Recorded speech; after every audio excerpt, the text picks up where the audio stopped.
Hello friends, स्वागत करता हूं आपका अपने यूट्यूब चैनल JTSGS वर्ल्ड पर।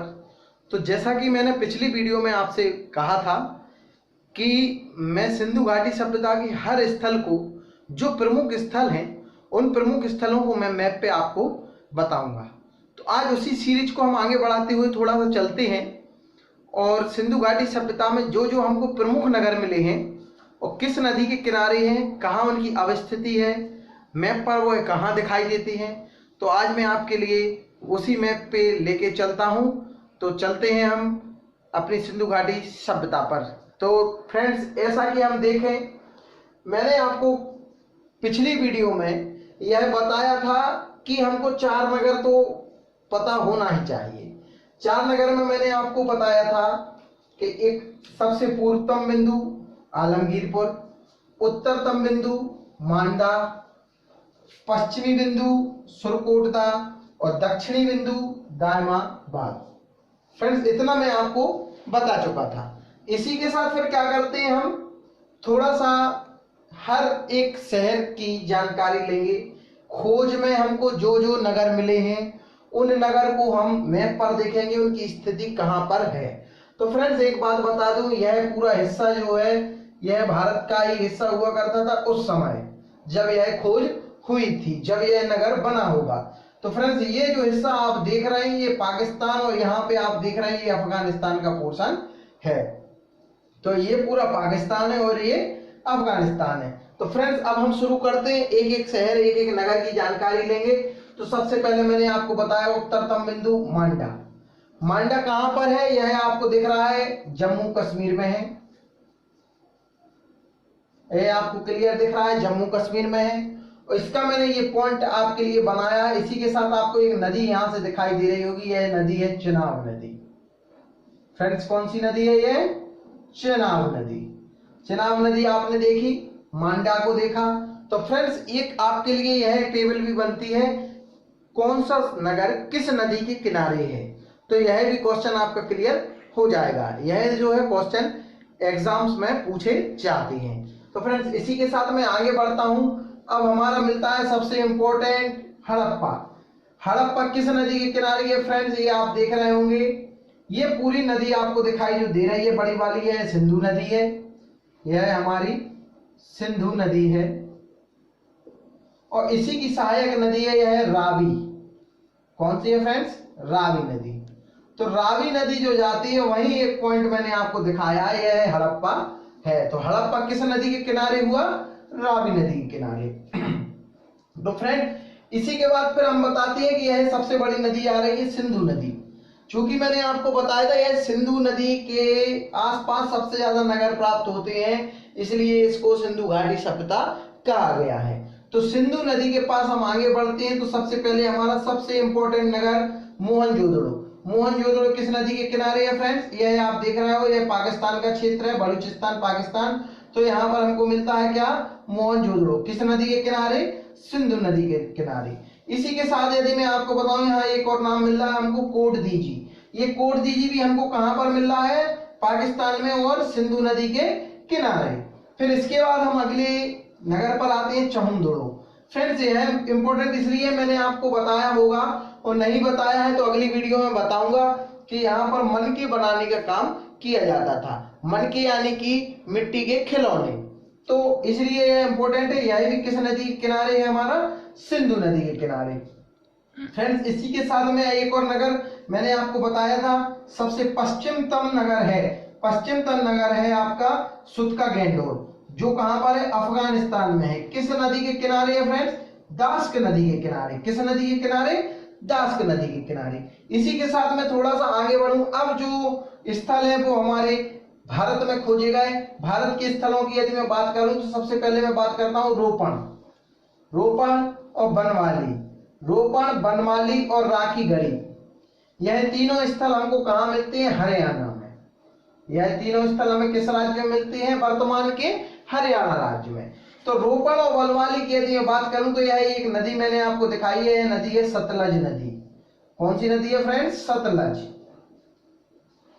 सतलज नदी है जो है सिंधु की सहायक नदी है। इस नदी के आसपास रोपण और बनवाली दो नगर हमको दिखाई दे रहे हैं। तो फ्रेंड्स क्वेश्चन पूछा जाता है कि रोपड़ किस नदी के किनारे है, तो रोपड़ हमारा सतलज नदी के किनारे है। इसी के साथ मैं आगे चलता हूं तो एक नगर हमको यहाँ दिखाई दे रहा है कालीबंगा। यह कौन सा राज्य होता है? यह है राजस्थान। फ्रेंड्स यह राजस्थान में है क्या? कालीबंगा। कालीबंगा यहाँ से एक छोटी सी नदी दिखाई दे रही है हमको, ये छोटी सी नदी है घग्गर नदी। तो कालीबंगा किस नदी के किनारे प्राप्त होता है फ्रेंड्स? घग्गर नदी के किनारे। इसी के साथ हम अगले क्रम में बढ़ते हैं तो हमको यहाँ दिखाई देता है धौलावीरा। धौलावीरा और सुरकोटदा और देसलपुर और तो फ्रेंड्स धौलावीरा और सुरकोटदा। सुरकोटदा यहाँ पर एक रंगपुर है, रोजदी है, लोथल है। फ्रेंड्स इतने सारे ये जो हमको नगर प्राप्त हो रहे हैं यह सब गुजरात में प्राप्त हो रहे हैं। किस राज्य में प्राप्त हो रहा है? गुजरात में। तो फ्रेंड्स ये क्वेश्चन यही भी बनता है कि सिंधु घाटी सभ्यता के खोजे गए भारत में सबसे ज्यादा नगर किस राज्य में प्राप्त होते हैं? तो खोज में सबसे ज्यादा नगर हमको किस राज्य से प्राप्त हुए हैं? गुजरात राज्य से। ठीक है, इसी के साथ मैं बात करूं जैसे यही एक देसलपुर है, इसमें कोई नदी का इंपॉर्टेंस नहीं है, इस नगर का भी कोई बहुत इंपॉर्टेंस नहीं है, लेकिन चूंकि यह खोजा गया है इसलिए मैं आपको बता रहा हूं। इसी के साथ धौलावीरा, तो धौलावीरा की यदि बात करूं यह लूनी नदी के किनारे है। किस नदी के किनारे है? लूनी नदी के किनारे। सुरकोटदा की बात करूं यह भी लूनी नदी के ही आसपास है, इसके आसपास कोई और नदी नहीं दिखती। फिर मैं बात करता हूं आपके लिए मेन इंपॉर्टेंट है लोथल। लोथल आप देख रहे होंगे यह कॉर्नर में है, यह कच्छ वाले क्षेत्र में है। तो फ्रेंड्स ये जो लोथल है यह भोगवा नदी के किनारे है। यह नदी आपको दिखाई दे रही होगी, यहाँ आपको भोगवा नदी। ठीक, यह लोथल भोगवा नदी के किनारे। यह इंपॉर्टेंट इसलिए है कि सिंधु घाटी सभ्यता का प्रमुख बंदरगाह लोथल ही हुआ करता था, जो गुजरात राज्य में प्राप्त होता है। उसी के साथ मैं आपको बता दूं रंगपुर है गुजरात में, जो किस नदी के किनारे? मादर नदी के किनारे। किस नदी के किनारे? मादर। ठीक है फ्रेंड, इसी के साथ एक रोजदी है जो हमें गुजरात में प्राप्त होता है, यह भी किस नदी के किनारे है? मादर नदी के किनारे। ठीक है फ्रेंड्स, इसी के साथ में दक्षिणतम बिंदु की आपको बात पहले ही बता चुका था कि जो दायमाबाद है वो किस नदी के किनारे है? गोदावरी नदी के किनारे। किस नदी के किनारे? गोदावरी। गोदावरी नदी के किनारे। और यह कौन से राज्य में आ जाता है? हमारा महाराष्ट्र राज्य में। ठीक है फ्रेंड्स, तो यहां हमने देखा दक्षिणतम बिंदु जो कि दायमाबाद है, महाराष्ट्र राज्य में है, गोदावरी नदी के किनारे है। इसी के साथ यदि मैं आपको बता दूं पूर्वतम बिंदु आलमगीरपुर है, जो कि उत्तर प्रदेश के मेरठ जिले में है। मेरठ जिले में। तो फ्रेंड्स ये जो आलमगीरपुर है, यहाँ एक और नदी मैंने आपको दिखाई है, हिंडन नदी। यह है हिंडन नदी। फ्रेंड्स आप देख रहे होंगे यह जो नदी आ रही है यह गंगा है, और ये जो जा रही है उसकी सहायक नदी यमुना है। गंगा है और यमुना है, परंतु जो आलमगीरपुर है उसके पास से एक छोटी सी नदी यमुना में जा रही है, इसका नाम है हिंडन नदी। तो फ्रेंड्स हमने देखा पूर्वतम बिंदु आलमगीरपुर जो कि हिंडन नदी के किनारे है, उत्तर प्रदेश मेरठ में है। ये हमने ये वाले देखे पूरे हरियाणा के जो सतलज नदी के किनारे रोपड़ और बनवाली, एक राखी गढ़ी भी जो हरियाणा राज्य में आता है। तो फ्रेंड इस प्रकार से हमने देखा यह जो सारे हैं मोहनजोदड़ो, हड़प्पा, कोटदीजी, चौंदड़ो, ये सब पाकिस्तान में आती हैं, और यह जो है सुतका गेंडोर अफगानिस्तान में आता है फ्रेंड्स। तो हमने इतना देखा। इसी के साथ गुजरात के कुछ राज्य हैं, गुजरात राज्य में कुछ नगर हमको प्राप्त हुए, हमने वह भी देखा। तो फ्रेंड्स आज की वीडियो में मैं केवल आपको बेसिक नॉलेज में यही बताना चाहता था कि किस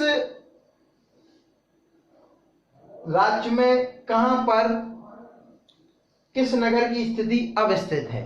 तो जिस नगर की स्थिति जहां अवस्थित है, मुझे लगता है मैप के द्वारा आप बहुत अच्छे से समझ गए होंगे कि किस नदी के पास कौन सा नगर है और कहां किसकी स्थिति अवस्थित है। तो फ्रेंड्स आज की वीडियो में मैं केवल आपको इतना ही दर्शाना चाहता था।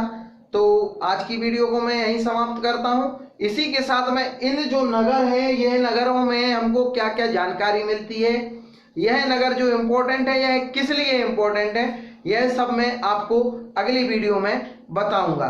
तो फ्रेंड्स यदि आपको मेरी वीडियो पसंद आती है तो लाइक करें, चैनल को सब्सक्राइब करें, बेल आइकन को प्रेस करें और अधिक से अधिक चैनल को शेयर जरूर करें।